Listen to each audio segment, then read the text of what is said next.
this. He's like literally.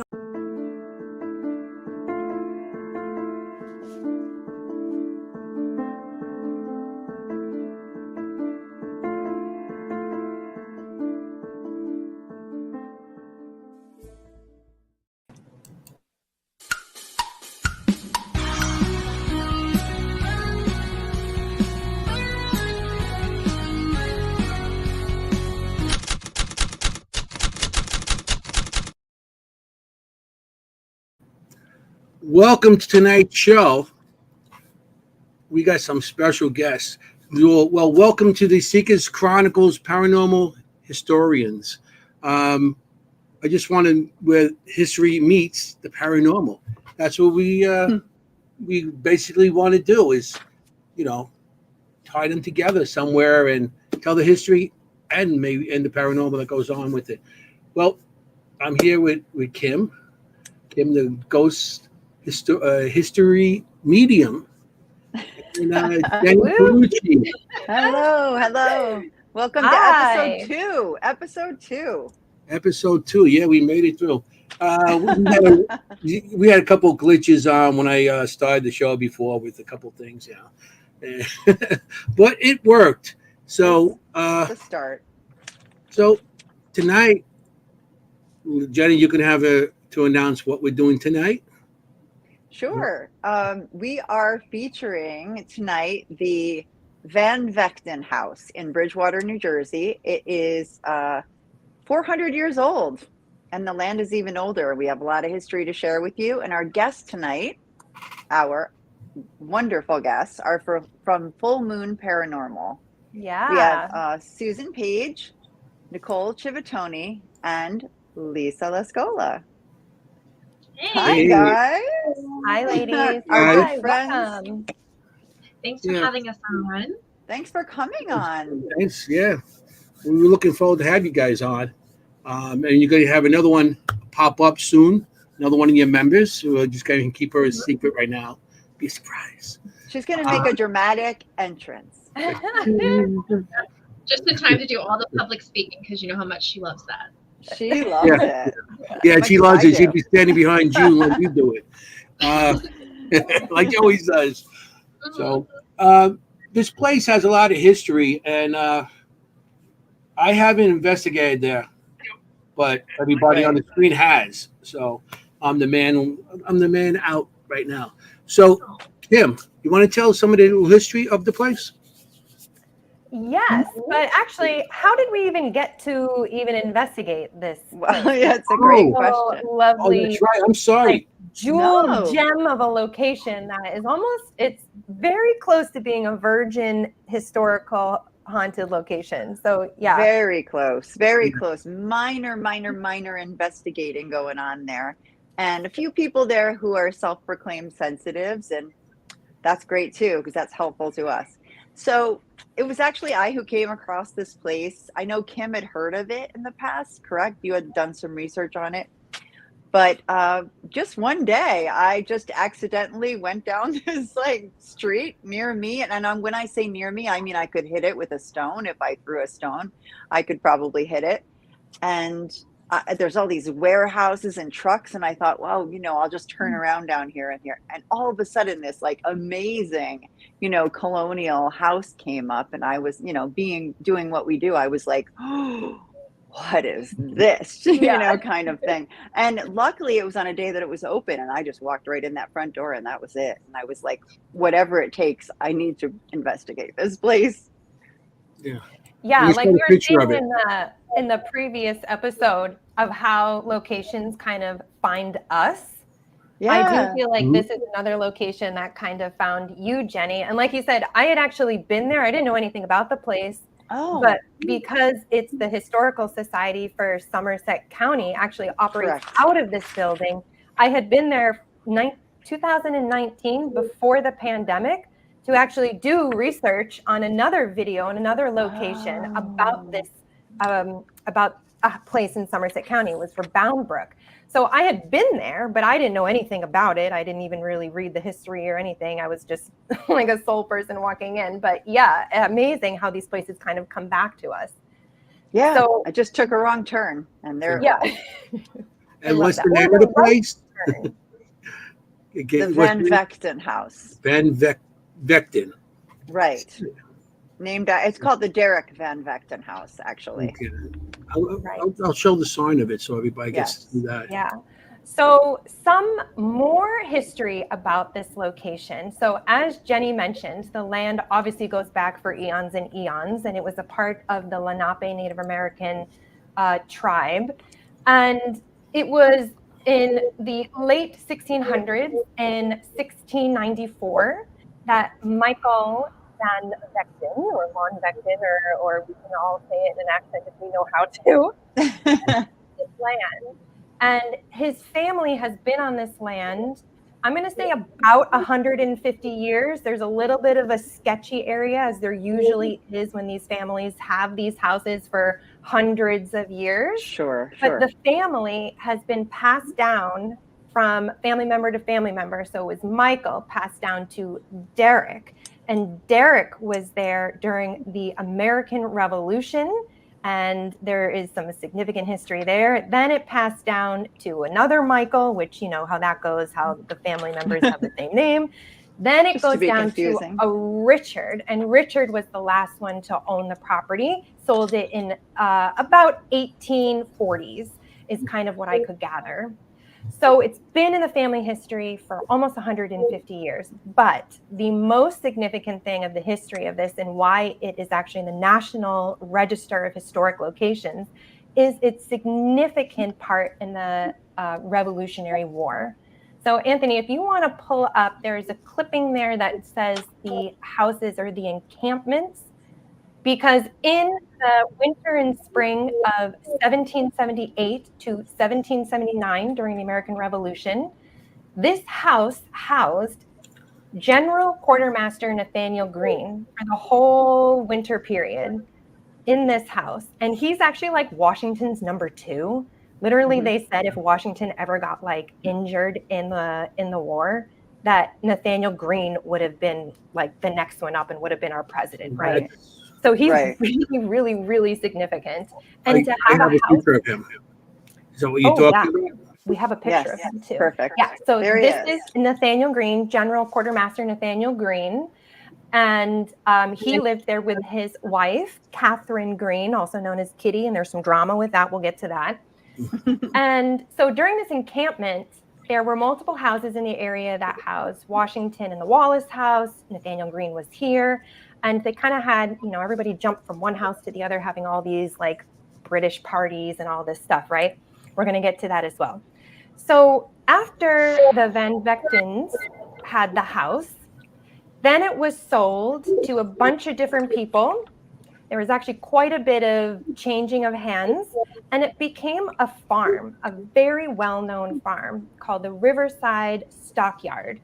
And it went into the hands of the Meyer family. The Meyer family is the family that had it probably the most after the Van Vechtens. They had it about 40 years.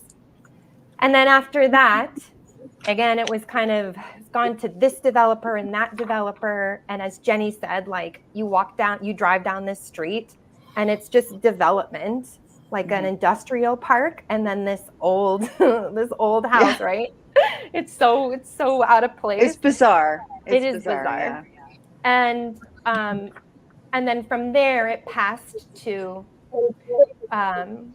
Mr. Rustic, Stanley Rustic, and Stanley Rustic, 1970, 1971, donated it or purchased it or gave it to the Somerset Historical Society. And from then on, which is now about 50 years, right? It's been in the hands of the Historical Society.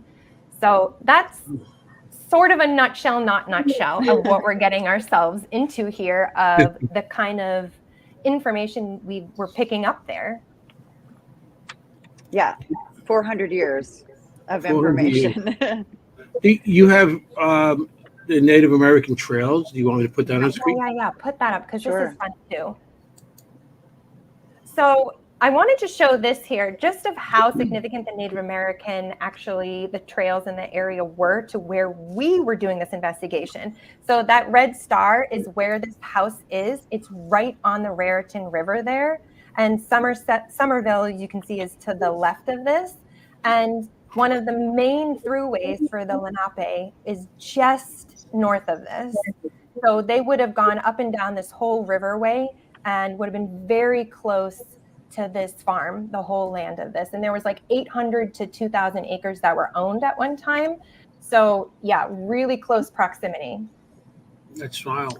That's wild. Right. And if you're not living where we live, just to mention it, I don't think we said it, it's the Raritan River that she's Referring to. Yeah, the Raritan River. The Raritan River. Right on the Raritan River. It's one of like the last Raritan mansions that are left, they say. Yeah. Right. You also have a thing here for the map of the Revolutionary houses. Sure. Yeah. Yep. Yeah. Yeah. So this are the historic houses of the Middlebrook encampment of that spring winter of 1778 to 1779. And we have the Van Vechten house in the middle here. And then just to the left, on the other side of Somerville, is the Wallace House, and that's where General Washington stayed. Right. And another fun fact is I live right next to the Wallace House, and I visited, and George Washington and Martha Washington actually lived there for 6 months, and you can stand in their bedroom where they lived for 6 months. Yeah, that's cool. Which is a little overwhelming, really, historically. You know, I mean, one thing if he slept there, another thing if they slept there for 6 months. Yeah. Right, like because they stayed everywhere almost in New Jersey. Yeah. Right, exactly. Right. Somebody said they're hearing an echo. Anybody else hearing an echo? Just to fix it before we keep going. Yeah, I did hear an echo too, but it's. I don't think it's. Okay, I don't know. Just making sure. Well, nobody else is talking. So. Okay. Okay. If we hear echo, we'll see. We'll adjust that. I have a picture of a fireplace here, pictures of the side of the house, and you want me to put that on? Sure. Let's give people just an idea of what it looks like just outside. Yeah. I mean, no, actually, yeah, that's inside, but sure, whatever. Just give people an idea. Well, we do got one more outside the side of the house. Sure. Yeah, you can see the different color brick, you know, just from different times building onto it, like all the houses of that era.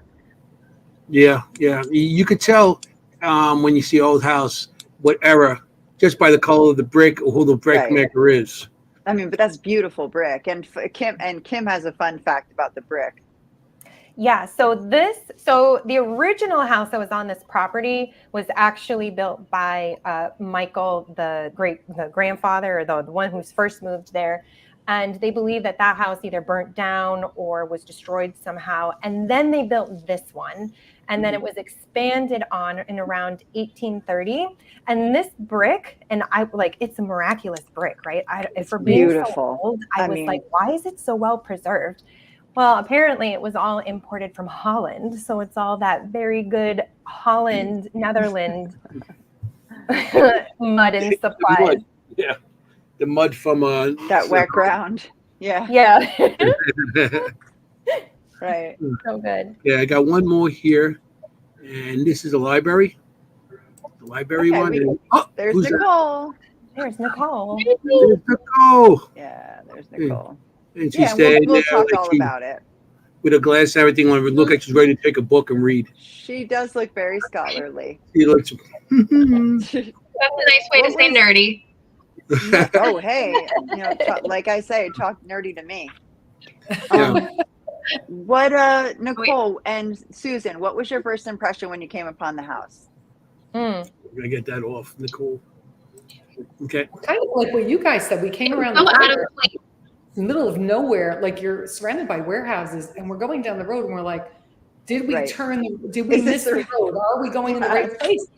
You know, and the GPS is like, oh yeah, keep going. We're like, where are we going? Right. So it's really because you never think that this place is going to come up on your left. You know, you're in this whole area that's like very industrial, very warehousey, and then this beautiful building just like rolls up on you. Right. Exactly. It just at a dead end. Yeah, exactly. You can see how people miss it. Mm-hmm. Why would you go down there? The land around there was, with all the factories and everything there, that was the original land of these buildings.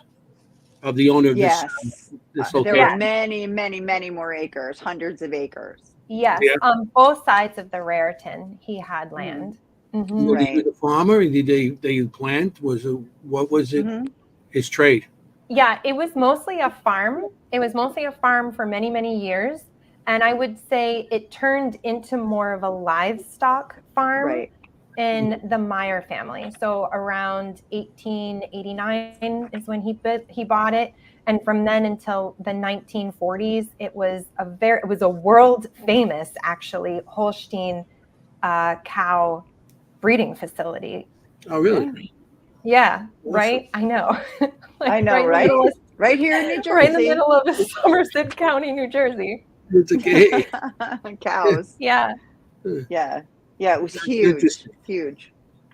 Very interesting. Yeah. So, you want to do the... I say we dive in. You dive in. How about the reading? Let's dive in. The reading first? Yes, let's dive in. So the first thing we did is we had Richard Moschella. Many of you know him who are watching. And if you don't know him, find him, learn about him. He was there with us. We had Carmela and Todd Cocotilo, Team Coco, with us from 222 Paranormal Research. And who else did we have with us? We had Lisa, and we had Stacy Chrysopoulos from Team Parasite, my team. And that's it, right? Correct? Yep. Yeah. So, the historians were there with us. Right. So I mentioned everybody because both Richard and Kim did readings. They're both psychic mediums, and they did readings on the outside, but we have Kim's on video. So we thought we'd start with that because that was so successful last time, and then we can get into the actual investigation, which was really good. Yeah. And the evidence. And a caveat to this also is I don't know information when I go to locations. After I go to the locations is when I dive into all the history and take all these newspaper clippings and stuff.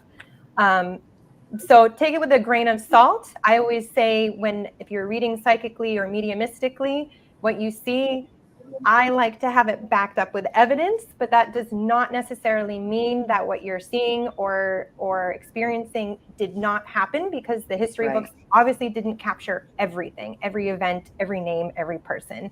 So it's great when we can back it up with history. And if not, we take it with a grain of salt and we're like, meh, and just kind of go with it that way. That's awesome. That's awesome. So we're going to play the first one. It's land. Number one, land. Yep. And this, I think, is the opening of your thing. So here we go.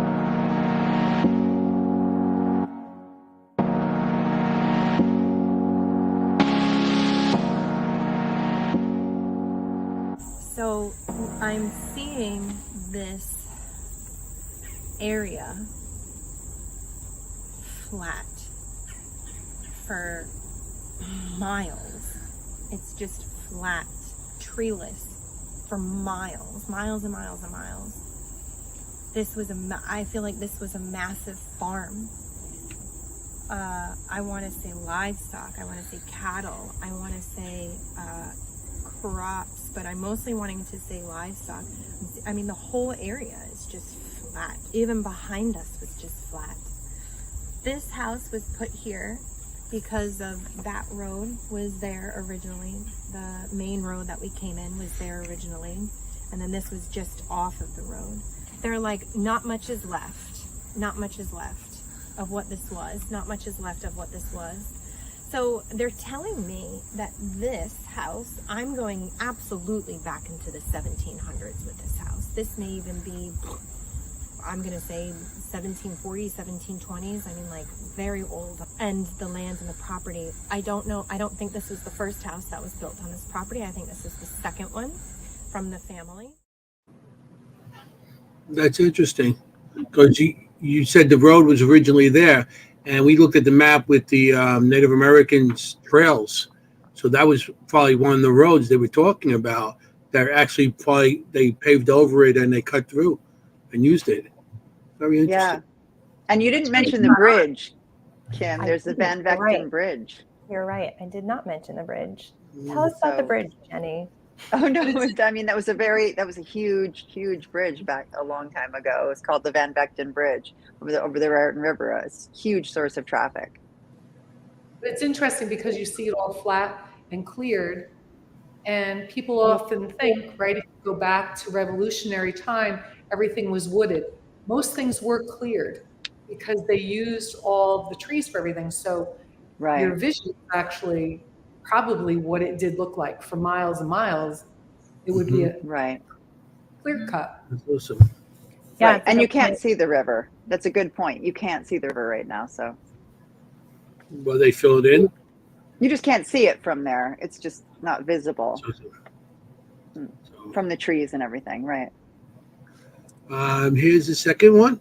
Your second reading. It says revolutionary. About this. He's like, literally all what you need to know is about this revolutionary history. That is the most important part of the history of this land and of the history of this area.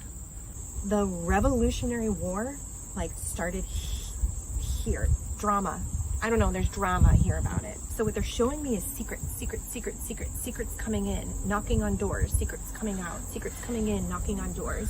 So I do believe whoever lived here, either I don't know, there's something about a brigadier, general, brigadier. So this is absolutely historical to the Revolutionary War. This house is extremely important to the Revolutionary War.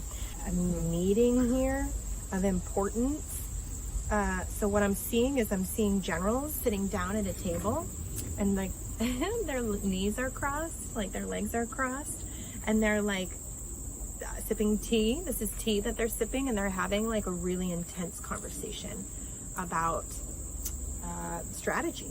Like war planning. Yeah, and also, but coordinating the volunteers in the area, coordinating the volunteers for the Revolutionary War in this area. This was a key meeting place, or the person who lived here, the gentleman who lived here. So I'm seeing this gentleman. I do see him with white hair.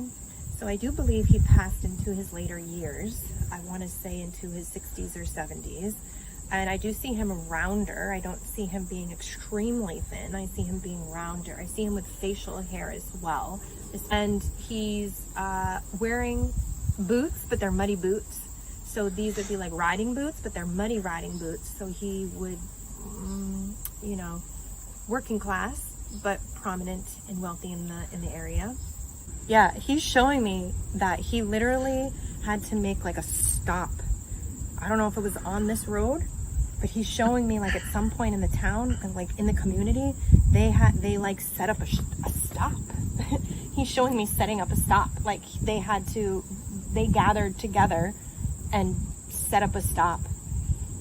I think this is Continental. I think they're stopping the British. And there was words passed in code. So there was scrolls that were passed with code. You'd have to decode whatever message was written. Yes, so there were messages being passed into this house that they had to decode. And the person who lived here knew how to decode them. Yeah, there was a whole secret group of them that were here. That's pretty cool.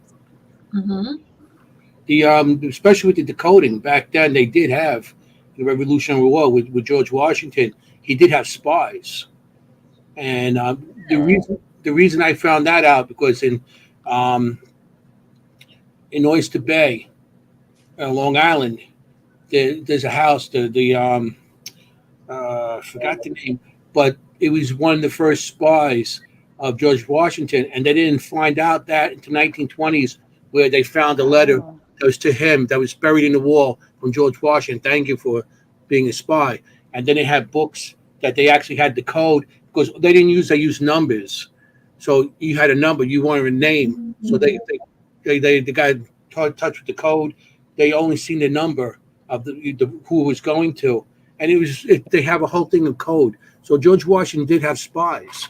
So there was a decoding book, there was decoding books and everything on that, and it was all over. I know we had it over here in Long Island and in Brooklyn and everything. So very interesting. I mean, it makes sense. Yeah. Yeah, definitely. Definitely. And as we go through the episode today, you'll see exactly where Kim might be talking about. So keep in mind her reading, and that as we go through the house and you hear about the history. some things might come up, and you'll see. It's pretty impressive, Kim. Okay. And here's the third one, Van Vechten. Yeah. So now I'm getting an R name. This is Robert or Roger. I feel like this man is much less wealthy. He's like the poorer version. I almost feel like this may have been the second owner of the house. And why is he coming forward? He was more focused on the farming part of it.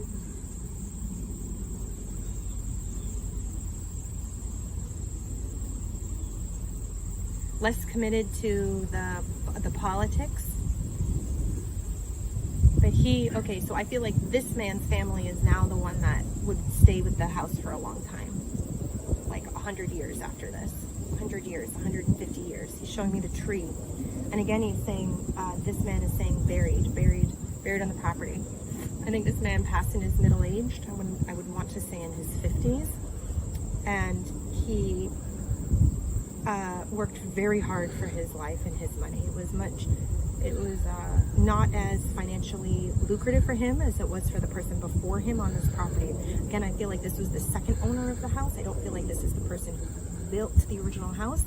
He may have added on, but he was more focused on the farming, the land. Like he was more of like brainchild of the land. I also feel like he may have expanded on the property, so he may have actually purchased more land than the first person. Mm-hmm. I do feel like this is the gentleman who built this property. I want to say he's Dutch or German, because he has an accent when he's speaking to me. He's also a little harsh in his words. He says they're buried here. So there is a cemetery here. There's bodies here. There's a cemetery here. Unmarked or marked, but there's the family is here. Buried. He's like, you can go to it. And he's saying that you can go to this, and he's like, the actual like history of the family, he's like, it's a lot.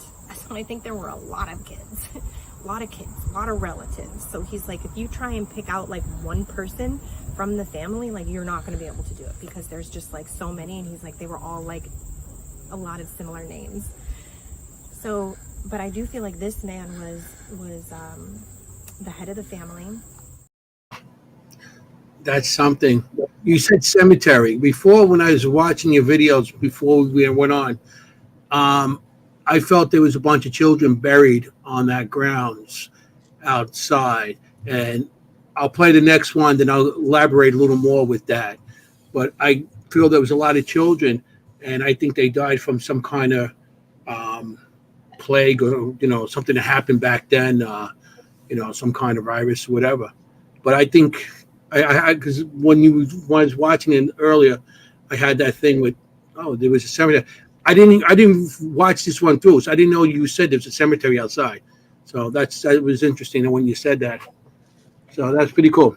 Yeah, and looking at the family tree literally, Derek had like 6 children plus or minus. Michael had 8 children plus or minus. Richard had 10 children plus or minus. Mm-hmm. That's a lot going on.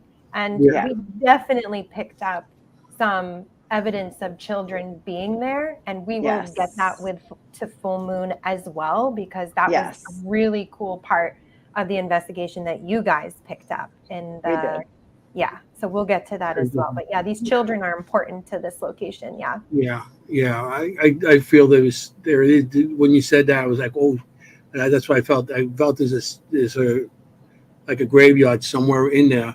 I bet they did some kind of search with cadaver dogs. They'll probably come up with a lot of location there.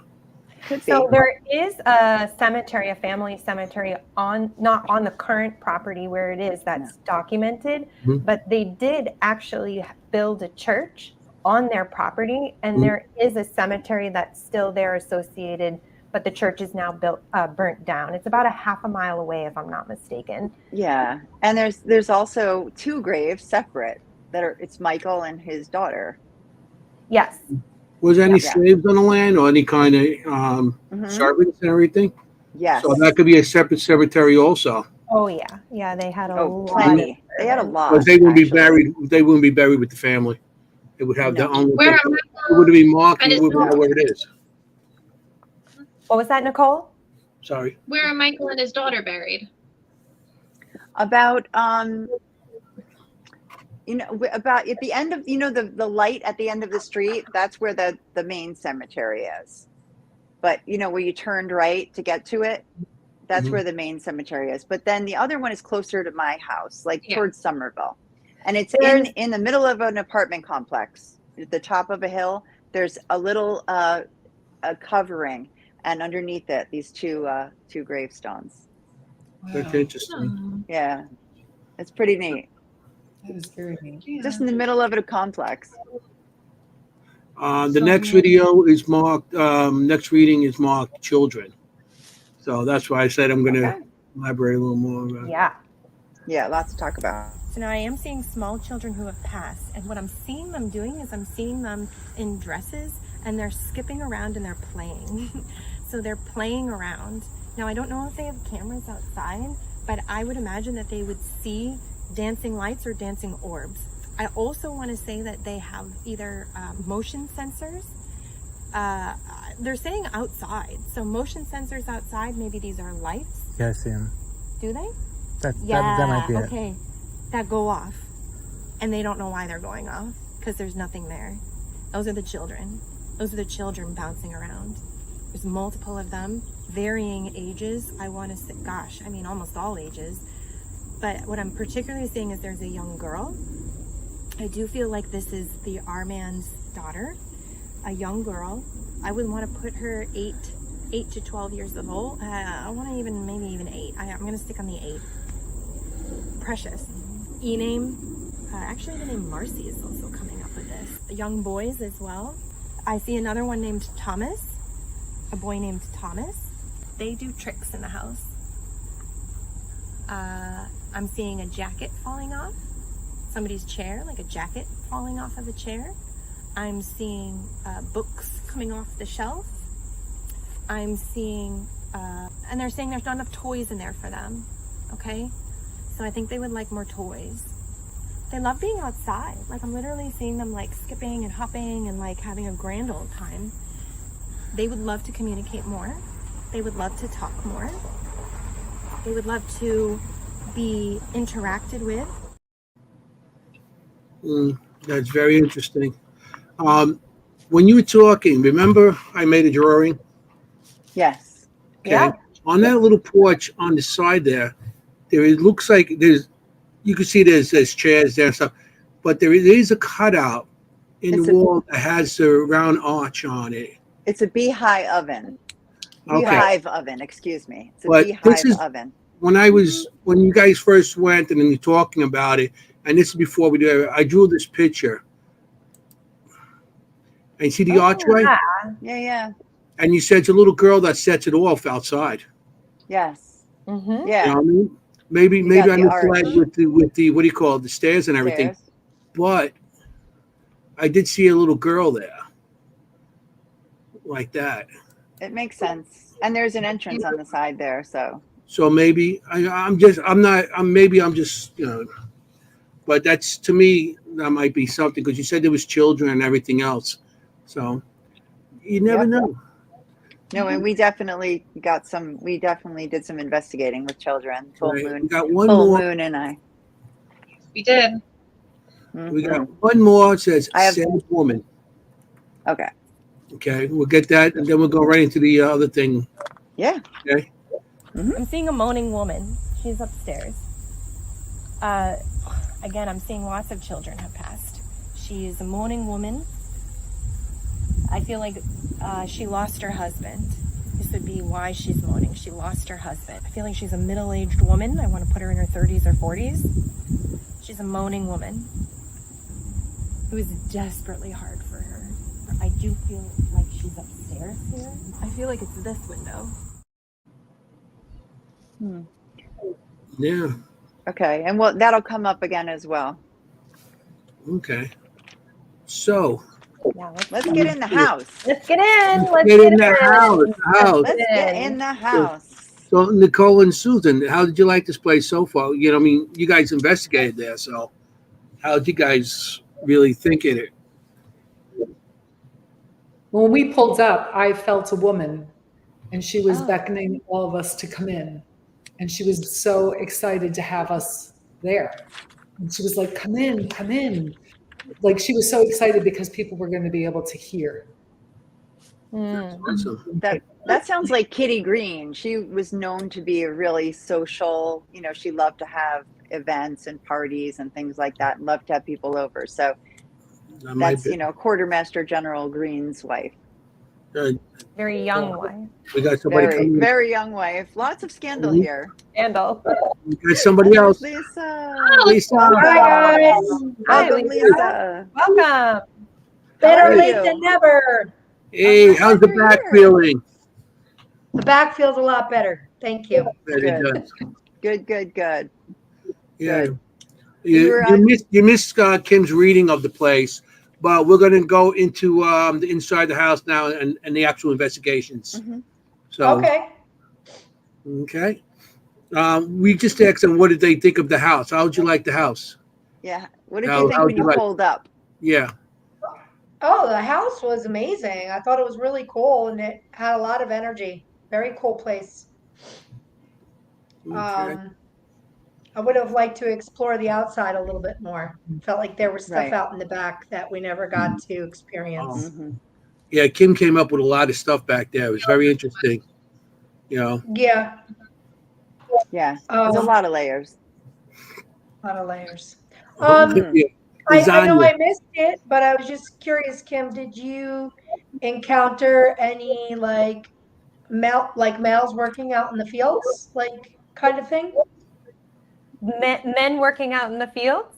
Yes. Yeah, I saw the whole area flat, treeless as a farm, big, massive farm. And that's what I saw, kind of livestock, but there was much working out there. And at one point in time, around 1900, like 1910, 1920, there were over 2,000 livestock out there with 9 houses of different workers and all kinds of barns. So yeah, it was a really, really, really active farm. Yeah. Oh, cool. That's interesting. Bingo. Yes. Short answer to that, Lisa, is bingo. So let's go inside and start the tour and get into the investigation a little bit. Yeah. I mean, any questions? Just we'll play and then we'll talk about it like we've been doing. Sure. The first one here I have is the original fireplace. The original kitchen. Well, kitchen, fireplace, whatever. Something. It's labeled. Here we go. They think that this room here and the room next door to us are the oldest portions of the house. Originally was the kitchen. Yeah. The fireplace. Yeah, this is an original. This is original. I guess you would call it a kitchen. It's very small for the size of the house. Most of them you see are usually big walk-in ones. Right. But this is tiny for the size of the house. But they are the original hooks and stuff attached to the wall.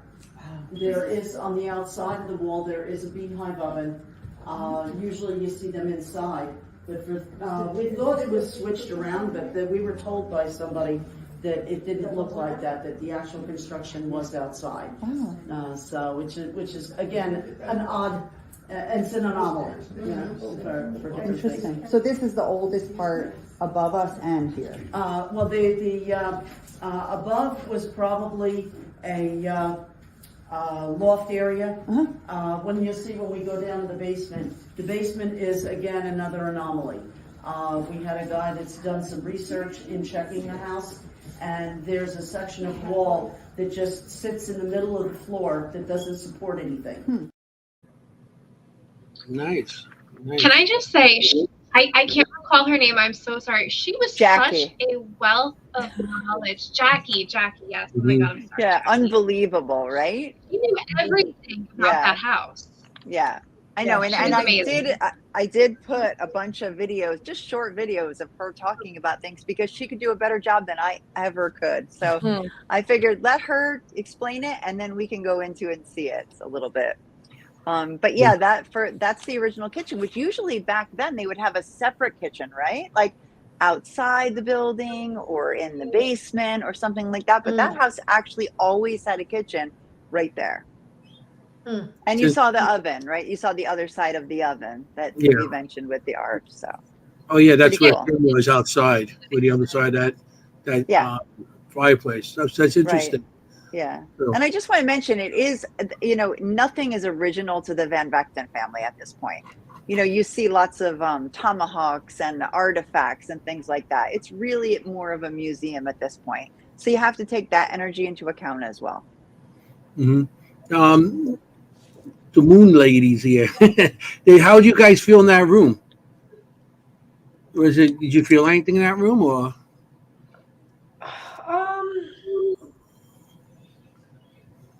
I did a little bit, not as strong as other rooms, but I did feel some stuff. Yeah. What about you guys? We worked a little later on in those too. But it was just incredible. It's such an old building, and to have so much original to it still was just incredible. So we started in the basement. We started in the basement. You guys went upstairs. Some people went upstairs, but we went in the basement. We started in the basement, which was a really not just like any other basement. That basement was like a mystery. It was a mystery, and it was a mystery wrapped in a mystery. There's a wall in the basement that they think maybe was an original wall of the house, a first floor of the home. Yes. That's now in the basement, and there's a back door. And we did investigate a little bit, and I include a little evidence here. Nicole and I were in the back there with Kim. Okay. Yeah, I interrupted this we have some EVPs in the basement as well, so we're going to get to those right now. Yeah, some of that stuff you guys got is interesting. So here's. Let's go in the basement.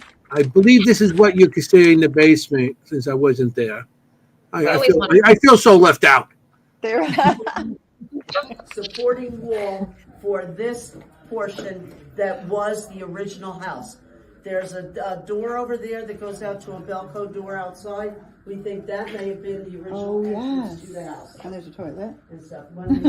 There's no explanation for this wall being here. And it's brick. I mean, it looks like the outside of a house. Whatsoever. Yeah. I don't think you can get around over It's okay. It's okay. I'm just doing this. Just if you can see the other side over there. We don't have the arch. Over here.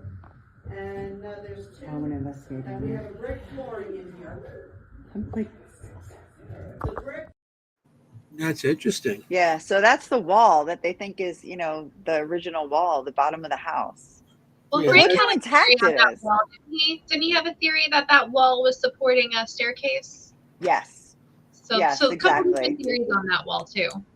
Right. So we got to investigating down there, and some interesting things came up.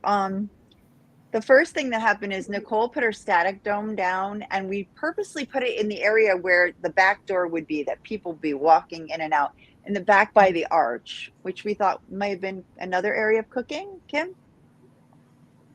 Yeah, so it is really interesting. They're not sure when that wall originated, but they do believe it is before the rest of the house, which the rest of the house has been renovated around 1830s.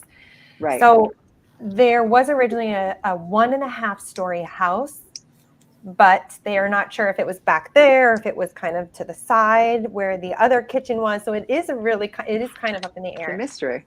But yeah, the downstairs in that corner felt a little different for me than the rest of the basement, which I was a little surprised about that. And sometimes when we're investigating these locations, those of us who are sensitive, we use this information to help us find out where we want to put tools, what tools we want to use. Hey, this feels a little denser here. Let's put a REM pod here or something, or let's get the SLS out. I'm feeling a sensation here. So in conjunction with that, we started using some of the tools to see if we could get any information, like the DR60 with EVPs. Right. So we put the static dome and REM pods out, and then we did an EVP session. So the next two videos are the evidence. Cool. What I find interesting about that wall, if you notice the colors of the brick, are different colors, there's multiple colors. So that means that we're an original form to the house, because if you've seen the house, all the same color of the brick. Well, there's different shades as the house gets built up. Right. But that is multiple color bricks, Pretty different. Cool. So, and they're different sizes. They're not all the same size bricks. They're smaller one. So that whoever had that house wasn't a person of wealth.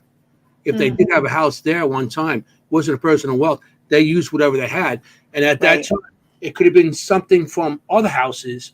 And every time they will use material from houses that are being knocked down or on fire, whatever material they could take from those houses, and they could use it for another house. So you might have some other stuff going on there that could that could be part of these, the hauntings, because there's houses, there might be multiple houses in that one wall. Oh, good point, Anthony. Yeah. Right. Yeah. Good point. So being a construction for 30 does help a little bit. Way to use your observation skills, Anthony. I missed that. That's good. It makes sense. Makes a lot of sense. Yeah, so it could be multiple spirits there from They other just places. used whatever that means they had. Right. Yeah. Like what if another house completely burnt down and there was, whatever, and then they used that part of that house there, and you're like, oh, picking up a fire or something, and it could actually be from the bones of the structures of the other house. That's interesting. I hadn't thought about that, Anthony. Thank you for that. Good point. I got to contribute to the show somehow. Besides his good looks. Yeah. Yes. Hey. If people watch me for my good looks, they're blind. Stop it. Then it'd be a radio station. Okay, so what are we up to We got here? some evidence in the basement. We've got Nicole's Okay, static I got dome number and 3 is EVP. Kim reading basement. Something like that. Kim did a reading in the basement as well. Either way. Sure. Why don't we do a piece of evidence or not? Whatever we like. That's part of Let's start with Kim's reading. The numbers. Okay. Sure. It's in number order. I can't break it because I know. I'm so particular about my order. If I break the order, Jenny's going to punish me. Stick me in the house corner with a dunce hat. I was that kid in school. Yeah. Yeah. Me, I was a straight D average. I was great. There we go. Seeing a jacket falling off of the chair, seeing like literally a jacket coming off of the chair, like just he's like, that was me. And then there's multiple girls, like 8-year-olds, 12-year-olds, and they're all like playing. They want more toys. Do you have toys here? I do. Yeah. Do we have toys in do you have like children's toys here? No. Oh, I think they would like some of those. Yeah. Like jacks. I have some jacks, marbles and I have. That's like anything like that. So, Kim, do you think that the children might be doing things like putting the like she comes in, the candles will be on the floor? Absolutely. I see books coming off. I see things being moved. Disappearing. Yes, that would be them. They have to be twice. That would be them. They want to play. They want to interact, but there's actually quite a bit of them. That would be the answer. Somebody took the thing out of from that first floor and put that up in my purse. Right. Yeah, they're playing. They're like it's not like a negative. I don't feel anything. Just to get your attention. Exactly. Yeah. So any kind of activity would be like that would be children. So there were 5 children with his second wife. Right. One of them died as an infant, and then there was 4. There was actually, I think, 2 of them that actually married and had descendants. One of them married into the daughter married into the Frillinghuysen family. Oh wow! Yeah, they married into. You know that name? Yeah. We do. Run in their circles. We hold events at the Frillinghuysen mansion. There was 2. One was an infant. One died a couple of years later. And so this is just on Michael's. Ooh. That's interesting. Jenny, I just want to let you know, if you take your marbles out on a place like that, you might lose your marbles. Stupid joke. Hey. I actually have a question. Who was behind Kim that was squatting? Oh, that's my husband, Kyle. He okay. came with us too. We haven't given him video credits yet, which we should. No, I apologize. Oh, but he looked Kyle Stevens. child size, and I was like, "Who is that back there?" Okay. Kyle. Yeah, he does a lot of our filming stuff. He's good. Yes. Shout out to Kyle. So that was Kim's reading in the basement. Although I have to say that sounded very pleasant compared to how you felt, because both you and Kyle were like, "I'm not going over there." Yeah, I don't think that was my reading in the corner. That was just kind of like the summary of what I was saying to Jackie and the other members. Yeah. Right, exactly. Because Nicole and I were like, "Oh, here we go. Here we go." All the sensitives were like, "Forget it. We're not going over there." So Nicole and I, not being sensitives, we were like, "Okay, that's our job. We're going over there. Here we go. That'll be us." Yep. That's good. That's pretty much it. It's like they say they don't want to go and we run. We're like that way. Yep. So now I got another basement one. Yeah, we got a couple some evidence down there. And this is with the Moon Ladies. Mm-hmm. So again, my name is Jenny, and I'm curious, do you recognize any of us?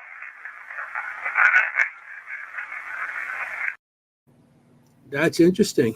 Yeah, and the most interesting part of that is if you didn't pick up on it, listen in a British accent. You want to do it again? I do not. I mean, I'm Dutch. I don't have a good British accent. Yeah, play them again. Like play them twice. Yeah. So again, my name is Jenny, and I'm curious, do you recognize any of us? Do you hear it? Yeah. Do you hear it? It's like, I don't think I recognize. Yeah. And at the time, we thought it said Frank because of the think. And, we played it out loud and we thought it said Frank. It recognized Frank, who is the president of the Historical Society. And then playing it back, I thought, oh my goodness, that's a whole sentence there. And it's so intelligent, right? Like, I don't think I recognize you. Yeah, that was, and that came out pretty clear too. That came out, you can hear it. So good one. It's interesting to see what you hear at the time versus what you hear when you sit there and play it back with headphones and everything. Oh yeah. How many times you get something at a location, then you play back, you got nothing. You're like, what happened to it? Yeah. Right. You hear a whisper, it's like, gone. what? That's happened to me. Yeah. Yeah, that was a pretty good one. That was in the front of the basement, not the rear area where you were uncomfortable. Yeah, that was right in by the rear area. We did get another EVP, but it was not as nice. Okay, here we got Get Out. Get Out. I don't have that one. All right, here we go. Nope. No, we have too much stuff. We have so much evidence here. Okay, here we go. Do another meter by us also that we can keep an eye on. Right, exactly. Oh, that's going off again. Okay, so that's see? technically changed from that direction. Who's in the corner? Someone coming in the house? Why don't you come join us? Oh yeah, there we go. See, Frank? Yeah. All right, come on in. I don't want that. You don't like it? Okay, we'll do it. So this isn't a very active entrance, correct? That might be closed up. I mean, at one point. Well, there's the outside space there's the right. doors with the Bilco doors. All right, well, come on in. Join us. Are you a child? No. No? Adult. Okay. Well then, hello. Good afternoon. We're just talking and you can come join us. Talk with us. As long as you're not a snake, we're good. Are you getting something on that? Jenny, put your hand up real quick so I know this. So this is interesting because I think this is more residual. So what was happening on that static dome, because we put it by the door that was really, an active in and out door at the time. And I feel like that was more residual compared to the intelligent, I don't recognize you. I like that pink K too. Oh, that's purple, Carmela. That's Carmela, purple? shout out. The famous Coco purple K2. Purple So she K2. has a purple one, or is that my pink one? Oh, you have a pink one. Okay, so it might have been either one. She has purple, like a light lilac. Yeah, I have like a baby pink. Yeah, I think it was your pink one, Nicole, because you were down in the basement with it. Yeah. Oh yeah. Was That's that near true. that She was wall? upstairs. Was that near that wall? A little bit. Yeah. Yeah. It was right in the corner where the door is, and on this wall was that arch brick. It was right in the corner. Like perpendicular. Yep. Interesting. Okay, here's So the another basement. Pretty cool. We got a thing here with Jack. Well, we're gonna move upstairs now. We got guests here. You gotta get their opinions too. Yeah. So you gotta do something, hey. So you guys, I know Lisa, you don't like to talk too much, but I know Nicole doesn't stop. So, so you guys down there, what did you guys feel in that? How did you guys feel down there? Was it anything that was different than the rest of the house? Was that the worst part or the best part or eerie part? Are you asking me or just everybody? I'm mixing in general, but I'd like to hear your voice too. Oh, well, I personally did not stay down there very long. Mm-hmm. Susan and I actually went upstairs when everybody was in the basement. So I actually really can't give you an opinion on that because I didn't spend enough time down there to actually. They had what's called cave crickets. I saw those and decided I'd go upstairs. And snakes. There were snakes.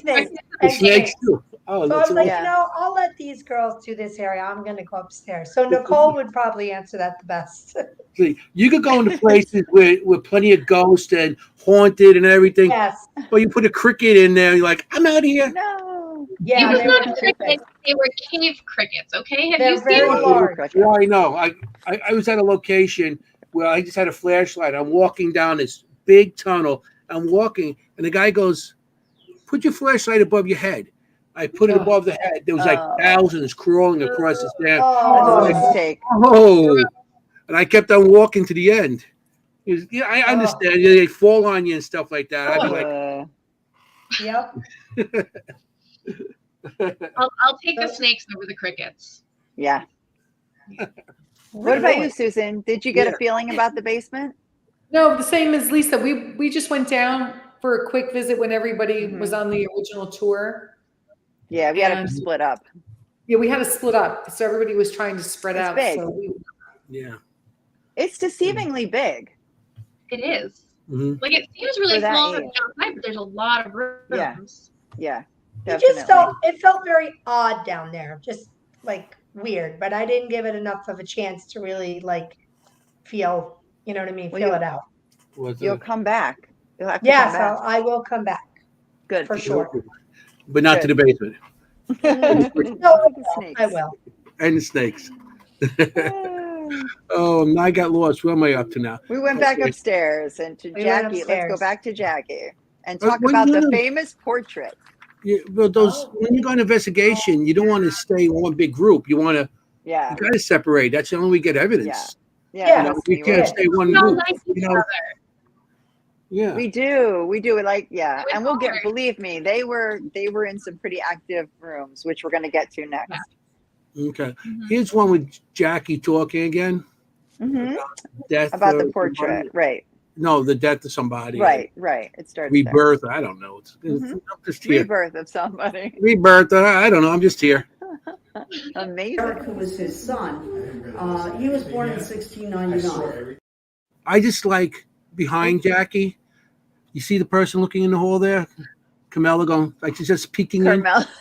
It's like, Hi. What's going on here? Eric, who was his son, he was born in 1699. He was baptized at the Dutch Reformed Church in August of 1699. So we know he was born on or about July, August of that year. So we know just about when he was born. That's how we know that portrait is not Derek. Right. Because he would have been too old for that. That's. But you think it might be Mike? We think it might be Michael because Michael was born in 1760. Okay, now we get to the famous portrait. Another mystery. that she's talking about. So it's the Van Vechten family who donated a portrait to the Historical Society from North Carolina somewhere. Somebody is there, and nobody knew who it was. And one of the things they asked us to do is find out who is in this portrait. So we have a couple of things about the portrait that I included here. Some videos about the portrait, including a drawing by Richard Moschella before he got there. I guess that's my cue. Yeah, that's your cue.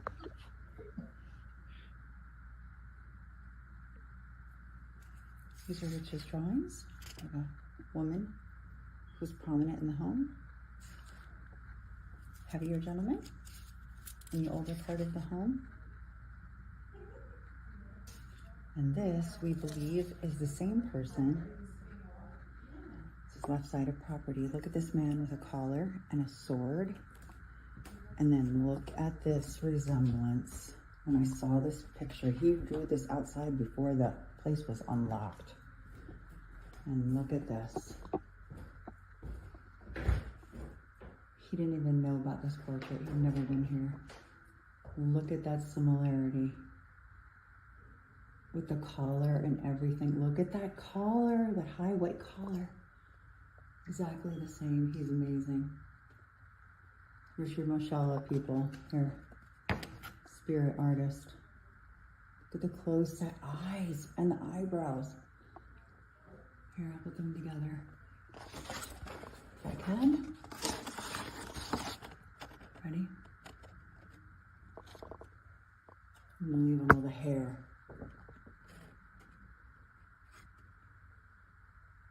Unreal. That's awesome. Yeah, I saw that photo and I was literally like, that's the painting. I was like, Yeah. that's It's the nose. Yeah. He got the nose, like the little bit of the crooked nose. How would he? No, that's not generic. No, even the eyes, the shape of the eyes. You can see with the shape of the eyes also, and even the chin, the way, and of course the collar and everything. That was awesome. That was a really good And one. the plot thickens a little bit because going back and looking at those pictures, those portraits again that Richard drew, the first man after the woman looks actually just like Bernard Meyer.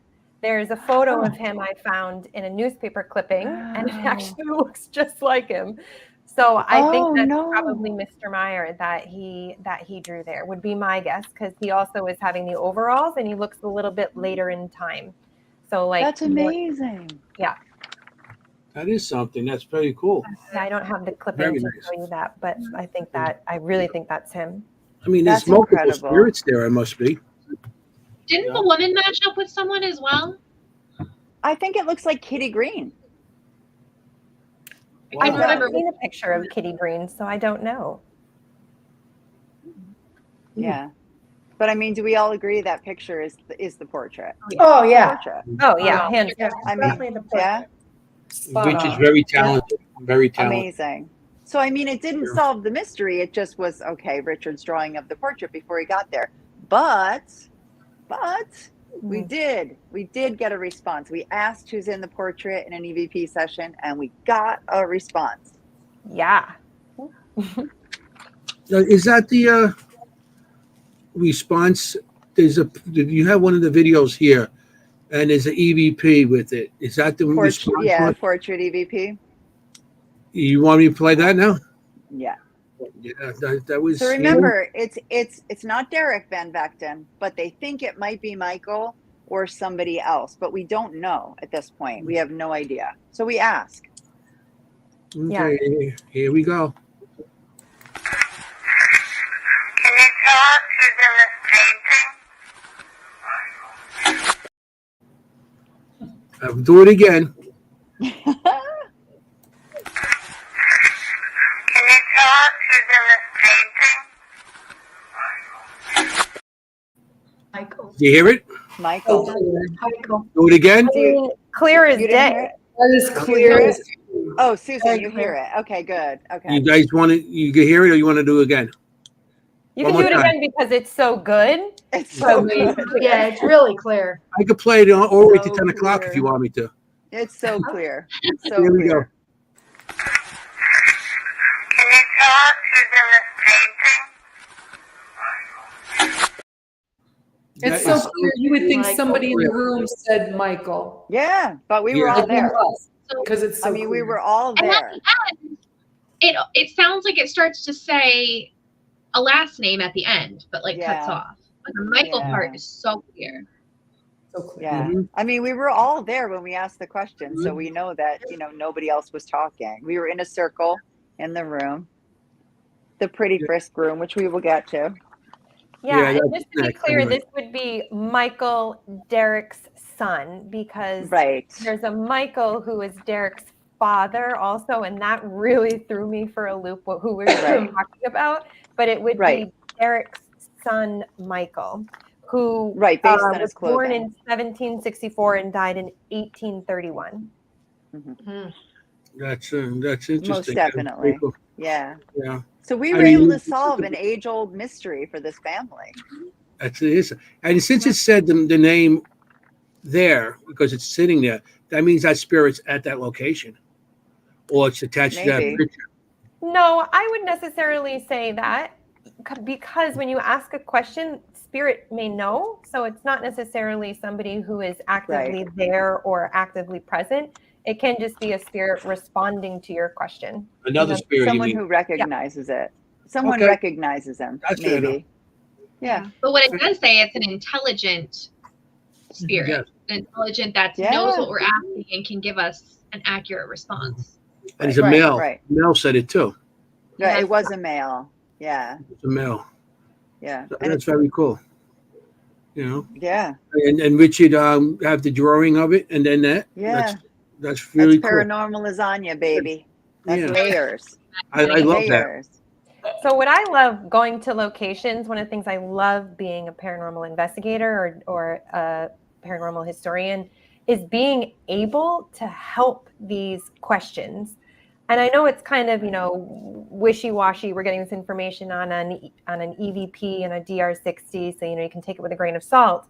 But being able to provide an answer to a historical society who has been asking a question like that for 50 years or whenever this was donated to them, I mean, job well done, everybody, right? Job well done. Everybody was there helping them out, figure out who this is. Yeah. Yeah. And in one session, typically you'd have to go back like 4 or 5, 6 times. You guys all worked with older buildings all the time, right? Yes. I mean, you work with buildings from the 1700s. I always wonder too if it's us because we're bringing a bunch of sensitives a lot of times into rooms as well as skeptics, but I wonder if that fuels the fire a little bit too and helps them to talk. Yeah. I feel it is.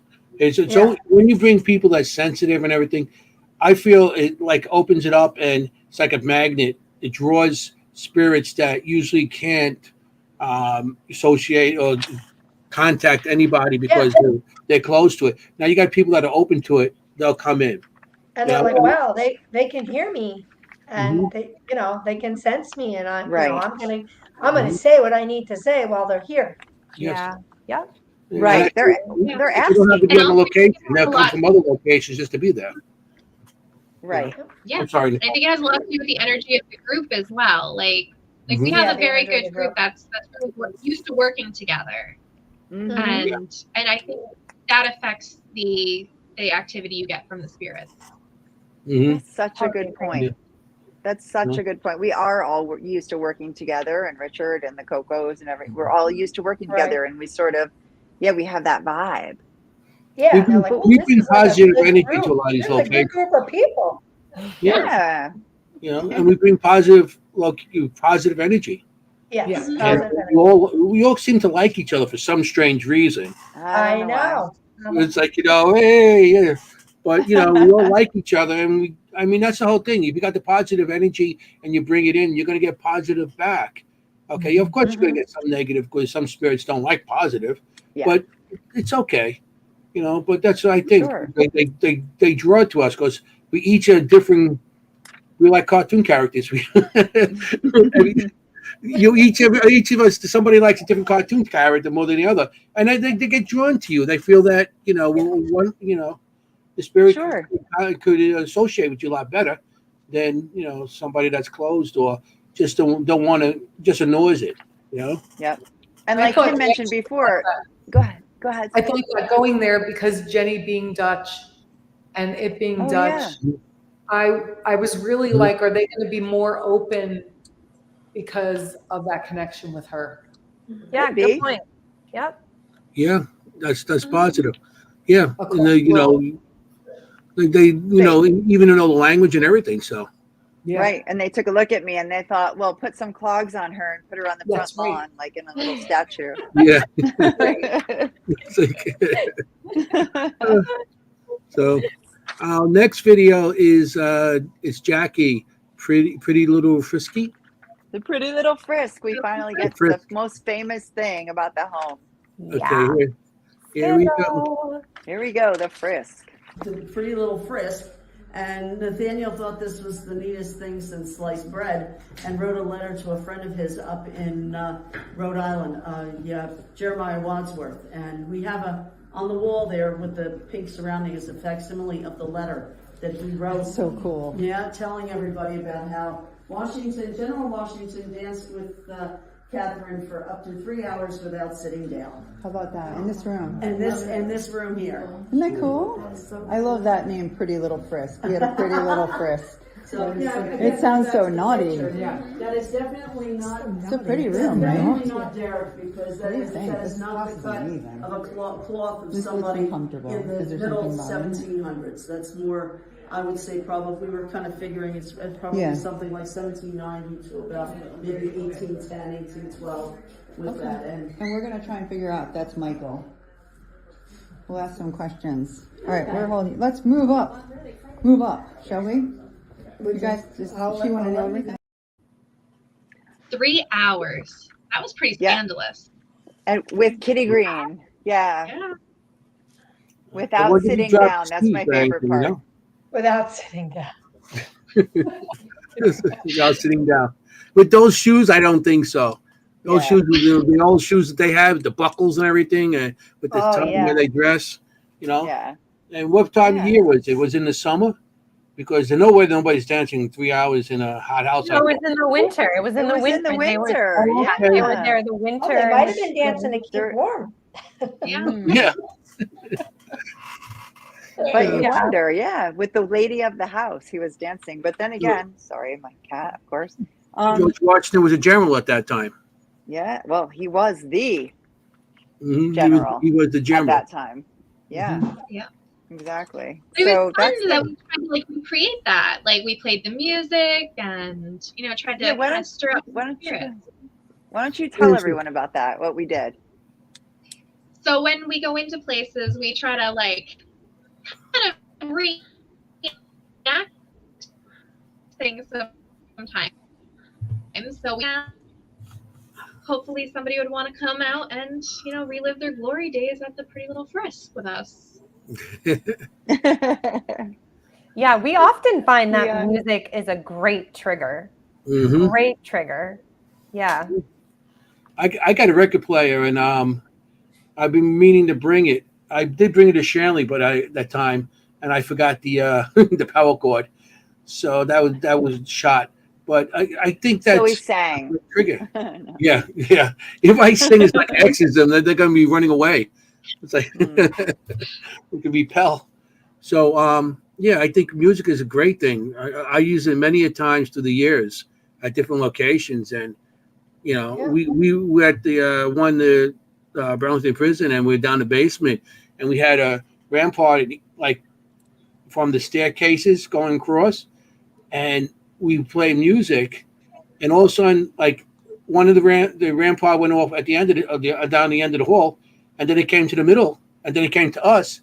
And when we played the music, they were it was like they was dancing back and forth because they were like blinking different. And it was really interesting. So I love music when it comes to, playing, with spirits. Getting into my trigger objects again. I'm getting old. Okay. So this is where you guys, all three of you, come in. So we're going to move to that. You remember the original kitchen? If you've been watching since the beginning, the original kitchen. Next to it, yes, in the beginning. Next to it is a room with more Native American artifacts and also some sewing. Like a spinning wheel and some quilting and things like that. And we set up there and in that original kitchen with some trigger objects for children. And boy, whew, okay, we got lots of evidence, and we're going to play that now. So this is the full moon special right here. They were all there.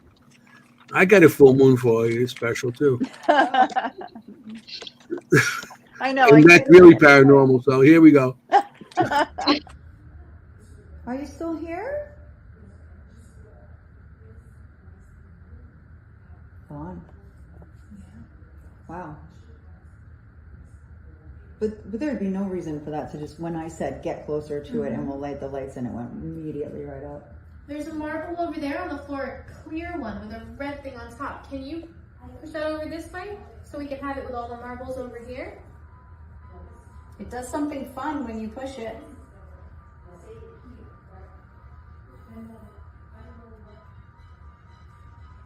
We'll close the door and we'll do EVPs in here. I want to do EVP in every room because I just feel like you never know. Like, why not? I'm a DR60 hog. Like, I just play that. No, I mean, I do a session in every room. Because it works. Yeah. Because all they have to do is talk. They don't have to touch these things or they have to do is stop. I mean, can I shut that door? I'll just leave it out. Sometimes I just put it out.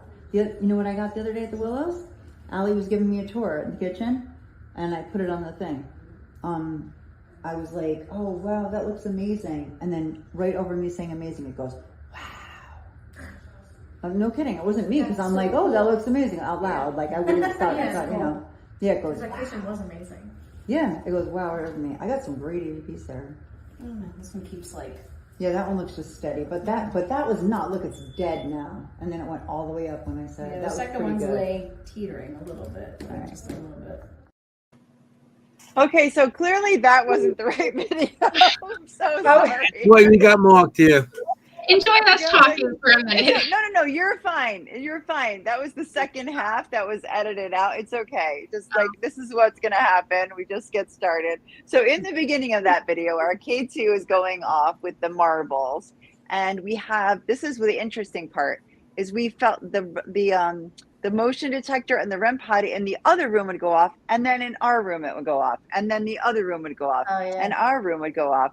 And it was like somebody was running back and forth, between the two, which was really cool. Yeah. Like maybe a child, we all thought maybe a child sort of thing. And we had some EVPs in that room as well, and some other stuff that we actually have an EVP for you to hear. But one of my favorite EVPs in this room is Susan, I believe, said, what animals, one of you said, which animals did you see in the back of the house? Do you remember that? And the EVP comes back, rabbits, which was true, right? I mean, that would make sense. I mean, cows, yes, but rabbits. But I just thought it was interesting that we felt like something was running back and forth. You remember that? Yeah. Yes. Both rooms were going off. One would go off, our room would go off. Back and forth. Exactly. Kim had the kids running back and forth. That original kitchen with stuff set up, and as soon as it would stop over there, it would start in that other room. Right. So it was pretty interesting. But didn't Kim have it in her reading? Kind of messing with us, like catch me if you can. Yes. Like now I'm over here, now I'm over here. Yeah. Like that, Kim had with her reading the kids running back and forth, so maybe they were chasing rabbits. That's because it was a squirrel outside. That's what we were talking about, the squirrel outside, and we were asking them if they could see the squirrel. Right. Oh, okay. Right, exactly. So we did get an EVP in that room. That's pretty clear that we can play with you guys. With them. With not the with the Moon Willow. ladies. Not the Not Willow. the Willow House. Wrong end of that video. Hey, it's okay. Episode 2, people. We'll get there. We get there. We're just keeping it real. This is an EVP you got. The Vectin family. See, I said it right again. Look at that. I think I'm starting to get proud of myself. Should be, Anthony. I'm proud of you again. Oh, thank you. So this was Lisa, Nicole, Susan, and me, and Stacy. Okay, here we go. And it's not the Willow House again? No. No. Hopefully not. Here we go. Are you related to one of the Van Vexen family? That's so wild. That's great. I'm Do gonna you guys hear that? Play it again. Play it again. Did you guys hear it? Yes, I do. We're gonna do it again anyway, so you can hear it again and again and again and again and again. Are you related to one of the Van Vexen family? That's wild how that came out. Yeah. It's One more very time. On the DR60. on the word family too. Mhm. Family. We'll do it one more time so everybody can hear it. Hey, here we go. Are you related to one of the Van Vexen family? That's wild. So I have a question. Was this, because I wasn't there for this part. So this was after all of the devices went off in that same room? Yeah. Yeah. Yeah. And Lisa or Susan and Nicole, did you guys feel like it was children that were in there? Or what was your experience of that? I did feel like it was kids. Yeah. Like kind of playing like a game of hide and seek. That's what I was feeling like. And I don't know if I communicated that with you guys, but I did feel like they were like, oh, we're going to run over here and hide, and let's see if they hear us over here. But that's what I felt like. Felt like something was coming in and out of the exterior door. Interesting. Or in that room. That is interesting. Yeah, the interactions were very, very childlike. Like with the K2, the part that you didn't see was it would light up when we asked, okay, do you like the green marble? Do you like the red marble? And things like that. So it seemed very childlike. Right. And it seemed to be answering our questions, interacting with them. Yeah. So intelligence. Yeah. Absolutely. Yeah. Exactly. And which room was that? Where was that? That was the original kitchen, right? Yeah, it was right next to it. Right. Which used to be sewing, right? Eventually didn't they have women and people in there sewing? Sorry about my cat. Yes. Yeah. Sewing. They did what did they do? Embroidery or sewing or something like that? They make fabric or weave or something. Yeah. Yes. Exactly. The looms or whatever. Yeah, the loom was in there.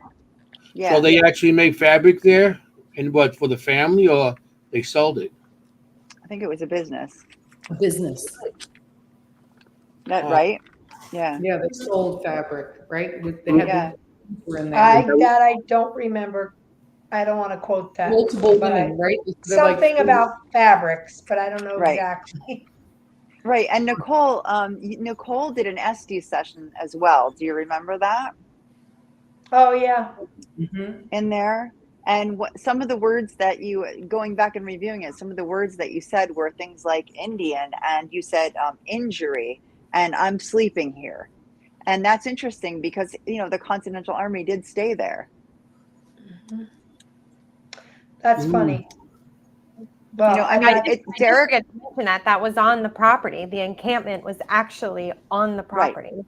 Not very close to the house, but it was absolutely on their property. And did she tell us that day? Because I don't remember hearing her say that. I don't think so. No, because it just I don't remember anything resonates with stuff I got upstairs when I was running Phasma. I wrote a lot of stuff down. So anyway, continue. I'm sorry. Okay. No, it's good. We got a thing when you're running plasma. I'm gonna do it right now. Yeah, we do. Plasma. Hey. Plasma? Yeah. Plasma. Yeah. I take the picture. The plasma box. We should do a game show of just like showing like pictures of items and being like, Anthony, what's the name of this? And then we just there's take the be a blooper reel. We're definitely going to use that for the blooper reel, the plasma box. The plasma, Yeah. yay. Yeah. Get And some that bloody. video. Okay, yeah, here's the bloody box. There we go. Wow. What's in the room that you're sitting in? That's Volt. That's Volt. Does that mean anything? No. Can you speak loud and clear, please? Are you Dutch? So you might wonder why I included this, because you said something like "that's bold" or something. Yeah. Right. And it sounded so German to me, you know. I was like, gosh, that really sounds German. I don't speak German. People have this misconception that Dutch and German are the same. But then I thought, you know, maybe, just maybe, you could really think that it could be something like "dat is vol," like in Dutch, that's full. Like it's really close. Dat is vol. Dat is vol. Like you said, dat is vol. You know what I mean? Like Right. it was close. Like it was more German what you said. But I thought, well, you know, that's the phasma, and you're saying what you hear. And I thought, Right. you know what? I wonder if that's Dutch. I mean, I And would what does know. that mean but I in mean, Dutch? like, What did it mean in say? Dutch? What did That's it mean? full. It's full. That's full. Oh, Full. it's F-U-L-L. full. Okay. Yeah. What was the So question that you played? Want to do that again? yeah, it doesn't really answer it, but it occurred to me that maybe it was sort of like Dutch that you were hearing. You know, you Okay. may have heard a "t" at the end, but there was no, you know. Want we do it one more time? Yeah, yeah. Mhm. That was terrible. Wow. What's in the room that you're sitting in? That's Volt. That's Volt. Does that mean anything? No. Can you speak loud and clear, please? Are you Dutch? So the question was, what room you're in? What's in the room? What's in the room? Yeah. Maybe it's full. Yeah, It's full. exactly. Yeah. It was Going full. back and watching it, first of all, I thought it's cool. It's definitely a different language, right? It could be German, it could be something else. So that's why I wanted to play it. But then I thought, does it say that is full? You know, in Dutch, it's full. That answers the question. Yeah. Yeah. It does though, because there's a lot of stuff. If you're asking like what's in this room, it's full of stuff. Yep. It made sense. But in any case, I thought maybe that's, you know, because you don't always, it's like telephone, right? With phasma. Yeah. Like you hear what you think you hear. But I thought about it and I went, that just could be Dutch. That's why I said, are you Dutch? So That's hopefully we interesting. can go back and maybe ask some, you know, EVP questions in Dutch and get an answer. So. Yeah, and I have gotten other languages on Phasma before, so it's definitely not Yes, hard to we get have. other languages on. Have you Phasma. guys? Yeah, yeah. I've gotten Spanish, Oh, almost what sounded like Italian one time, really? Oh, cannoli? German. Cannoli. Cannoli. Yeah. One time we went to a very old cemetery that was reported to have Native American graves in it, and we thought we were hearing Native American Lenape. And the only way I can know that is because there's actually a website called the Talking Lenape, and you can actually learn Lenape language and compare it. Mm-hmm. We had I a girl. said that a couple times, right? Like it almost sounds like native language. We Well, at right. one I was there a couple times. we Trying had to a woman who spoke Lenape, and she was listening, and she Wow. was saying what they were saying. She Cool. said, "This is they're Yeah. speaking." I love that. Oh, I remember that. Yeah, and That's- Mary says that she's also heard other languages on it too. So yeah, cool. Really? Yeah. I had never, but I like, but you definitely sensed that was another language because you looked right at me. Yeah, You know, 'cause you that's looked why at I me said, and does you it make said, sense? yeah, and I was like, is that German? Because you had that bolt or something, and I'm like, what is that? But then when I went back and listened, I'm like, I wonder if that's what she's saying.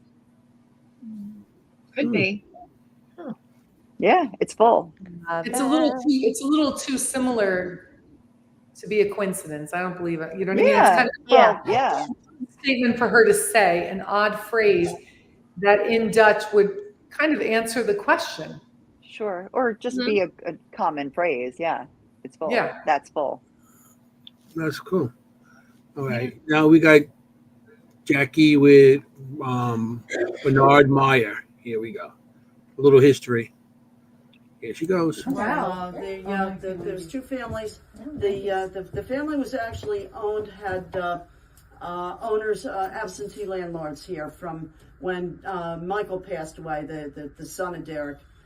He passed away about 1831, 1832, and over the next 60, 70 years, various owners that leased the property to various families. The whole property, with minus a little bit, was finally sold to a man named Bernard Meyer, who was a German immigrant. Purchased the property around 1895. Okay. His family lived here, farmed all of the area that you see here, including the area that's now all the warehouses and stuff, until when Bernie died. And then what happened is, again, like New Jersey, you're land rich, cash poor, had to pay inheritance tax for the value of the land, but you didn't have the money, so you have to sell the land to get the money to pay the taxes for the value. So that's why this is a big house. Yeah, this is why all of the. So Bernard was German. Yes. Right. And if I just looked it up, what does Das Volt mean in German? It is the unit used to measure electrical voltage. Like volt. Yeah, like a volt. Electricity. Yeah. Okay. Which would not be back in their era. Yeah.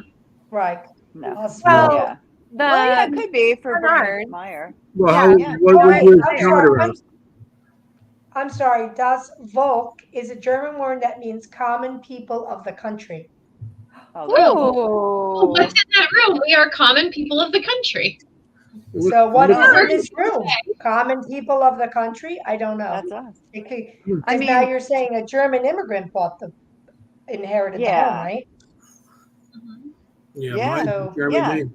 I'm just throwing that out there because now maybe good. it was German. It's good. The point, like to quote Ron Yacovetti, our friend, like it doesn't matter what it says. It matters that it sounds like a foreign language, either German or Dutch or whatever. And we're all hearing that. Yes. Yeah. And it shouldn't sound like anything. Right. Yeah, I grew up in an old German neighborhood. You know, one of the little Italian kids there, all these Germans. And Dosh was like, you know, when the whatever, Das Haus, Das this, Das that. Yeah. So I know that was a German word. So. Right, but you said like Dutch, which is really Dutch, like that. Dutch. I'm going to fight for the Dutch. Yeah.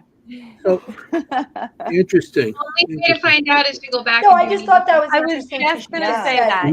Yeah, we'll have Bernard being a German immigrant. Right, I know. It could absolutely be German in that house. And then we try one in German and see if we get responses to either. Yeah, exactly. I think it's both. Yeah, well, you have a feeling for it. All right, we got Jackie with Van Horn. Yeah, the library. So Colonel Van Horn, you want to talk about him, Kim? Colonel Van Horn? No, I didn't do any research on Colonel Van Horn. Okay, Colonel Van Horn, another colonel, another military leader, right? He, the library's named after him. He, I believe, donated everything in it. He donated his whole and his collection. picture is there. Yeah, his whole collection, and his picture is in there. No, if I'm correct, it was just that he donated his collection.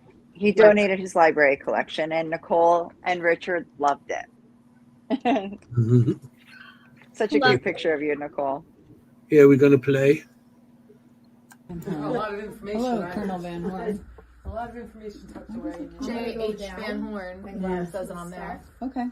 Yeah, he is connected somehow to this family, but not a direct descendant of this. He's like of the people that owned that. Right. And but he donated all this stuff. He donated half to 3/4 of the stuff that's here, and most of the stuff that we get, as far as books, we get donations. Sometimes we find one that we can purchase and stuff. Everything that we have in here, there's nothing that's still connected to the Van Vechten family. Okay. The oldest thing that we have in the house actually is the clock that's downstairs. Right here. That dates back. That we actually can date that. That dates back to. Okay. That's So I thought, interesting. yeah. So, His Colonel Van uniform. Horn. What year is he from? Because his uniform is more modern. Yeah. The uniform There's he a had Van on, that's a Horn modern house. uniform. Huh? They're in Bridgewater. Have you been there, Kim? The Van Horn house? No, it's in Bridgewater. not. It's in Bridgewater, New Jersey, right by a baseball stadium. The Somerset Patriots. Yeah, it's right across from it. Yeah. The Van Horn house. So that might have to be something we cover in a future episode. What era is he from? I don't know. No, I think it's late 1700s. Because his uniform's not a 1700. Plus, there's a photo there. It's like, Yeah. Okay. So I think he must I'll have been find more out. like We'll have to look it up. It's homework. because that uniform looks more like your 1900s, more or less. I love homework. We'll check it out. But yeah, nothing in there. So I wanted to mention the Cocos. Have you guys seen their video in there?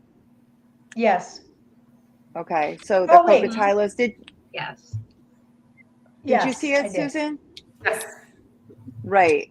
So they were running a recorder and setting their equipment up, and at one point, one of them says in that library, one of them says, "I'm going to put this dead bell." And a dead bell is a piece of paranormal equipment. It uses EMF and it rings like a bell. And he said, "I'm going to put this dead bell down here," and no one in that room, and someone goes loudly, "Yeah." Like, yeah. And it's a very modern thing to say. It's not a really old fashioned thing to say. And at that point, it occurred to me, what do you think about this, ladies? Perhaps it's somebody from the Historical Society. Maybe it's somebody who actually volunteered or worked there. Could be. It's very possible. I mean, it was clear as day that it was a voice for sure. That it was neither of them in that room. No, it was Carmela and Todd. And it was like, yeah, really, really loudly. And it was neither of them, clearly. And I just thought, well, we always think it's got to be something old. Maybe it's somebody who worked there and just passed away recently. Yeah. And I asked, and there were people who did.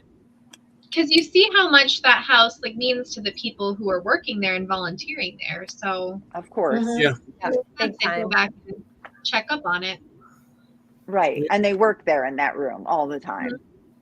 Yeah. All the time. At the end of that clip that you showed, it kind of panned into that office. Mm-hmm. Did you have Jackie talking about that story? Yes. At all? Yes, but I didn't include the whole story, but I will tell it. Sure. Okay. Jackie has had some paranormal experiences herself up there. Actually, we didn't mention the staff all has had paranormal. They've all had experiences. One of them has her keys moved all the time. They hear footsteps in the other room, the frisk room. They hear voices. They hear a lot there. We didn't go through the claims like on Ghost Hunters. I have a quick question. I'm trying to follow along here. Derek. Who is Derek again?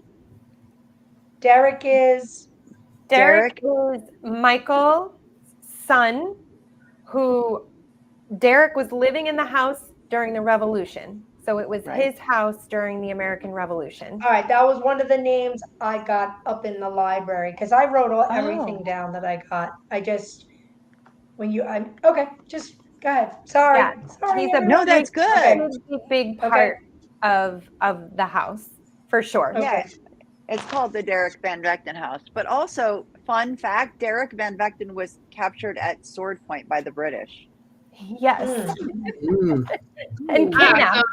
He was captured and kidnapped. And captured at sword point by the British. Yeah. So he he did decided, not like the British at all. At that point, he said, "You know what? I'm a patriot. Yeah, I'm gonna help this Green, and I'm gonna help this Washington. I'm gonna and help that's that. the Continental Army at this point. I wonder why. He got away, clearly. Yeah, I couldn't find the story of how he escaped or like what happened, but that's the some British intrigue, came up wouldn't you and down say? that whole bridge. They came up and down. They burned everything. They burned his church. Yeah, that's dramatic. That's how you don't make friends in the area. The last clip is Jackie's experience. It's badass. Jackie's experience? Yeah, her paranormal experiences in the building. Four different experiences here. I saw a lady that looks similar to that picture, that standing right in that doorway there when I came up to the top of the stairs. Wait, right in which doorway? The doorway. Oh, that one right there? That one right there. Okay. She was standing right there, corner of my eye. I saw her, and when I turned my head, she disappeared. Wow. We've had candles, we've got candles that are downstairs that we would come in the morning on our Tuesdays, and instead of, mouse knocks it over on the floor, it rolls around. No. Here's the candle sitting up for easy please, nice and pretty, in the middle of the room. No way. On the floor in the middle of the room. Objects moved. Yeah. Okay. Number 2. Well. So the other thing that happened to Jackie was very similar. She had a brochure that was downstairs in the home during an event with some Cub Scouts, and they turned all the lights off upstairs and didn't let anybody upstairs. We would have seen it, kind of thing. And went later on during the night, when she went to leave, she went upstairs to her purse, which was open, and the brochure was in it. And nobody did it. Nobody could explain it. And it was really, she said, okay, thank you. And she said at that point, she felt a soldier, standing right next to her. She is a sensitive as well. And she said, I felt clear as anything, a soldier standing right next to me. Wow. And I was like, what'd you do? And she said, I hightailed it out of there. Oh, I'd be so curious to know what brochure, like which one. Yeah. What is it about? Exactly. The soldiers? It was about the event that they were having. Yeah. Oh. So yeah, a bunch of Cub Scouts, but they weren't allowed upstairs. So, but it makes you wonder, are there children spirits? Like, what do you think? Are they the mischievous ones? Are they moving the candles, or are the servants moving the candles thinking they don't go there? I don't know. Full Moon ladies, what do you think? You have a lot of experience with that type of thing. Could be either one. Yeah. I think it could be either one. Well, when we were upstairs, we had a woman. Oh, excuse me. Yeah. Do you want to talk about that sad woman you all picked up on? Oh, she's oh yeah, she was really sad. I'm having an allergy attack all of a sudden. It's okay, sorry. Me too. I'm like, my nose running. Well, upstairs, and I thought you were stuff I had written down. Doing better. Huh? What happened? She said, I thought you were doing better. She's frozen. Yes, no, I was, but now I'm not. She does have internet in that big hallway. Upstairs, I got like a woman that said she was forced here, and I don't know. She said we're here working, and what did she say? She said something about being forced there, buried on the property, something in 1695, and her name was Eleanor. Oh. That was the things I got when I was up in that room. That's what she was, and I drew a picture of her, but it's really horrible. Do you want to see it? I do. Yeah, of course. Yeah, I don't know if you can see it. Can you see it? Okay, let's see. No. There you go. Yes. Pull it back. Go a little closer. Pull it back? Yeah. Turn your blur back Closer. Right there, right there. There you go. What? Oh. I feel like you did an eye test with the doctors. Like, Wait, you just have to go. Right there, right there. Good. Hold it. Don't Yeah. move. Oh, Wow. She was a black servant woman, and she was really sad. Wow. And something about a little boy that was 10 years old named Francis. She had her Now, son to be with her. Was she a nanny, maybe? Her son was with her? Son. I think so. Yeah. And we also, well, this is what else we got. The Lenape Indians are here, she said. I can really talk. Somebody buried them. And the name Blackthorn, which I thought was interesting. Remember that, Susan? That could be an Indian name. That could be yeah, I'll write it down. Blackthorn. Yeah. So who's Theodore? You guys got Theodore. But we got Blackthorn, and then when I looked it up, because it was a bush or something that was common. Oh, a medicinal plant. It was used for medicinal purposes. Yes. That's right. Yeah. And it made sense because she was not feeling well. And like it all made sense. But we were like, Blackthorn, what is that? And when I Googled it, it was a plant. Like maybe she was like, I need some, you know? Yeah. Or what she was using to give to people. What I loved about this sad woman was that not only did one person pick her up, not only did two people pick her up, not 3, 4, Carmela picked it up too, and my husband also picked it up. That is a lot of different people, specifically upstairs, specifically in that back room, specifically overwhelming sadness of a woman. I mean, that regardless, for me, without any evidence, without any kind of things going off, I mean, that's amazing. And they had paranormal experiences of things happening upstairs in that hallway also. So I thought that was amazing that multiple people picked up on this emotion. And I would love to go back and see if we can get more information. I don't know if we're going to be able to pinpoint this one. This is probably at a time when nothing is really documented very much so. But for me, at this point, it doesn't really matter. For me, she's there. She's there. She had an experience, and we were able to reflect that she's there. You all felt her. You all felt her. And Susan, you asked a question in the EVP session. You asked, was your husband controlling? Do you remember that? Yes, I felt like he was like when she was talking with me, I felt like he was very controlling and very dominant, and she responded. Yes, she said yes.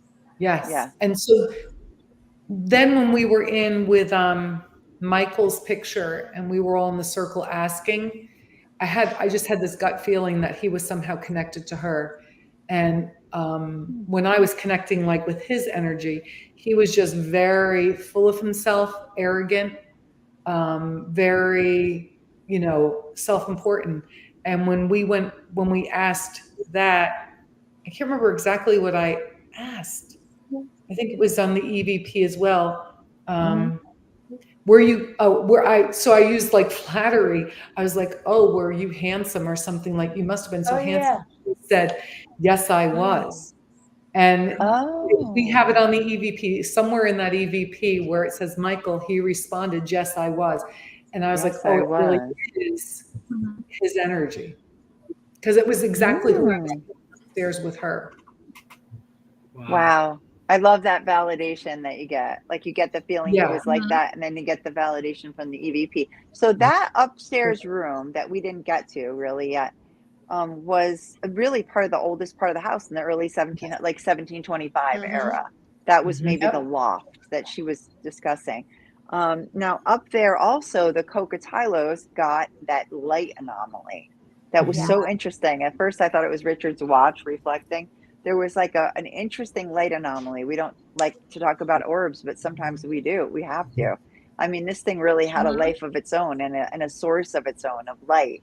As you guys were speaking, and you said, how many of us are there? And it said 6, and they were really clearly on that. It was the Phasma box, maybe? Yeah, it was the Phasma. Yep. Yeah. And there were 6 of you, and it was so clear, 6. So at the same time. So that supposedly is the most active room. Yes. Yeah. Right. And they've seen figures on an SLS there before. Yeah. A child and an like, adult. My feeling and Carmela's as well, like that was definitely the most active part for me, the most intense, I would say. I agree. upstairs. Yeah. Yeah. Upstairs on that left side. Oh. And that, so overall, what do you think? Yeah. Susan and I ran back up there right away. Yeah, we were like, you guys go in the basement. We're going up. Yeah. And I was like, Oh, we lost somebody. We lost her. We knew. She'll be back.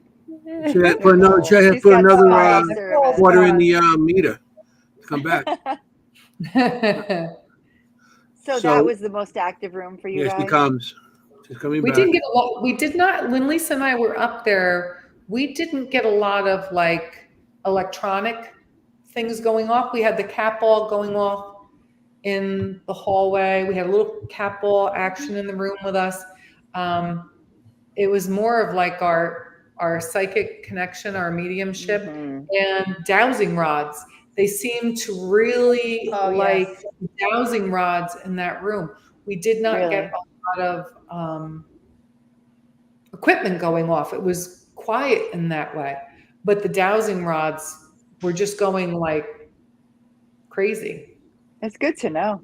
Good to know. And the dowsing rods downstairs as well. We're going, Stacy, my partner Stacy had them. So interesting. I find that happens a lot in the places that haven't been investigated so often because they're not really used to the equipment. They're not familiar with it, but dowsing rods are a more old school piece of equipment that they may be more familiar with and less intimidated by. Right.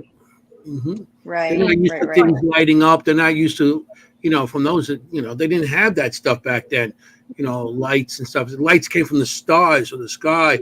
And a lot of times they were afraid of lights because they didn't know what to expect of them, especially red lights. For some reason, I always came across when you have a red light there, you get less activity, Right. So, well, red means warning, right? Like something goes off with a red light. Like even if you didn't know what it was, you would think, okay, that's bad, red. Yeah. It's fire, it's hot.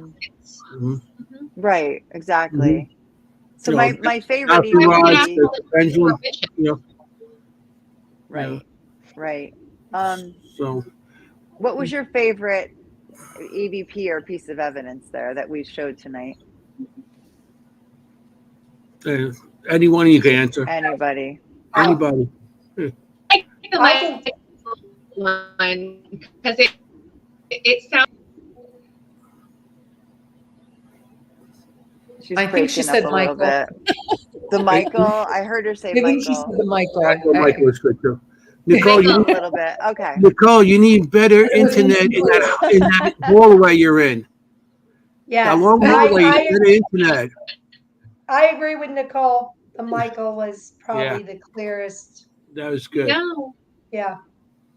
So it was so clear. Yeah. It was good. And I went back, I admit it, I went back to see them. And Frank said to me, he's the president. Can you guys describe Frank, the president of the Historical Society? I mean, he's like 900 years old.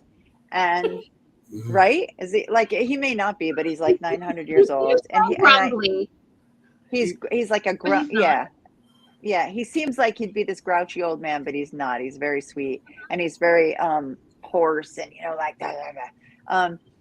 And loud, right? Like a deep booming voice. Right. And I said, I'm here. Do you want to ask a question? And he said, hey, do you have a message for me?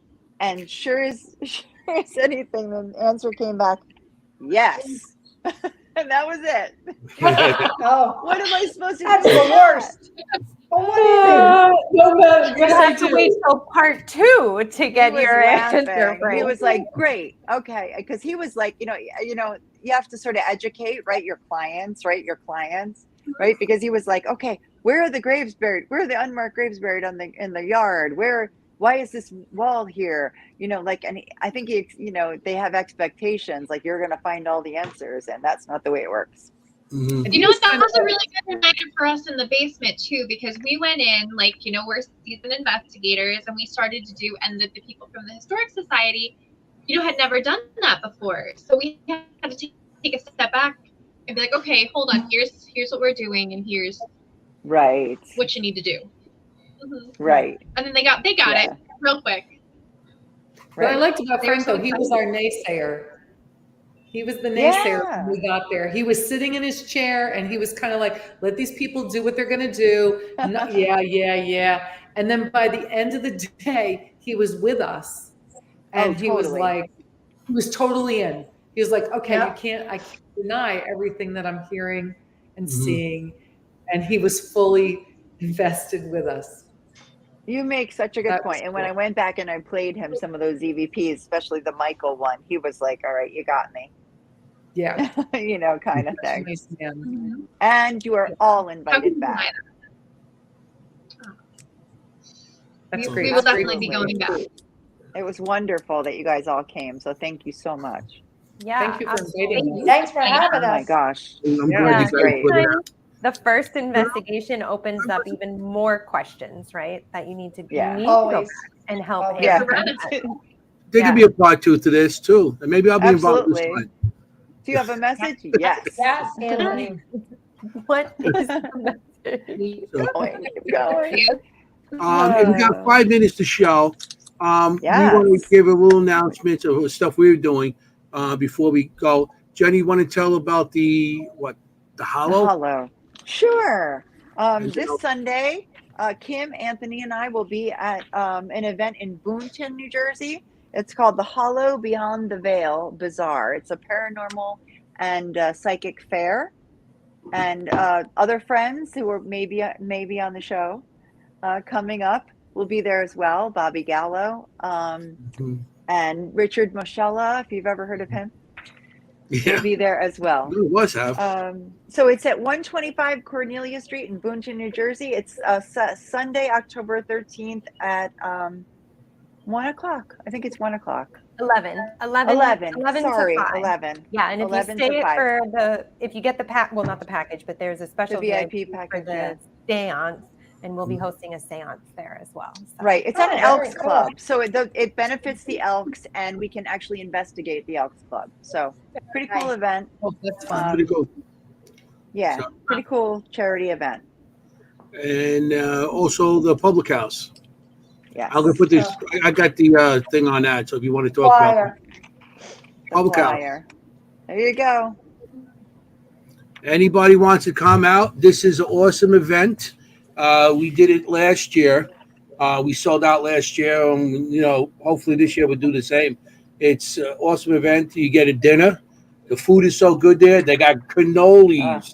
They do. That was the favorite part of my night. The cannolis, and all the information's on that flyer. So come out. You see, 4 of us on the screen are going to be there. Me, Jenny, Lisa, and Nicole. So we come down, and the food is awesome, and the investigation with us is even awesomer. It's a great place. Like it really is. We got some good activity. It is. Yeah. Right. Yeah. And they got rooms if you guys want to stay overnight there too. So yes, if you guys want to come, good point. you can stay overnight. Also, but that's not part of the food. That's not part of the ticket to see us. But you can make reservations and stay overnight. So come and check us out. Come hang out with us. It's a great deal. Yeah, it's a great date. It's good in spooky season. Yeah, and we always get compliments on everybody saying, it's such a great event. So hopefully you guys go. All the information's on this. All right, you got phone numbers, you got everything there. Hey, got the numbers. Hey, you show. You show. The only thing it doesn't have is a picture of a cannoli. No, yeah, well, because the cannolis are usually gone before the picture's taken. Do you ladies have anything upcoming that you want to share? Go ahead, Nicole. You're good at rattling them off. Well, Saturday we're going to be at the Columns at their Paranormal and Psychic Bazaar. Yes. Columns Museum in Milford, Pennsylvania. The 18th PH Steakhouse will be there. The 19th we have the Van Wyck investigation, Van Wyck Homestead investigation, which is in Fishkill. Yes. 20th we have brunch with booze at the Borland House Bed and Breakfast in Montgomery. 26th, Great we have place. Edmondson House tours. All proceeds go to the Edmondson House in Vales Gate. It's a fun, inexpensive daytime tour. Don't forget the 23rd. We have the Catskill Game Farm. It will be at the Catskill Game Farm as part of Wild Abandon. Which is some like urban crazy exploring. To do some urban exploring. I love it. And in between all of that, we have a couple library lectures. My goodness. Nice. You guys are We'll busy. be very busy girls. Check out our Facebook. You're always busy. It's October. And it's our season. It It's is. our time. This is our month. But otherwise, we have nothing going on. Nothing else. Yeah. We're bored. Yeah, we're afraid. Right. Yeah.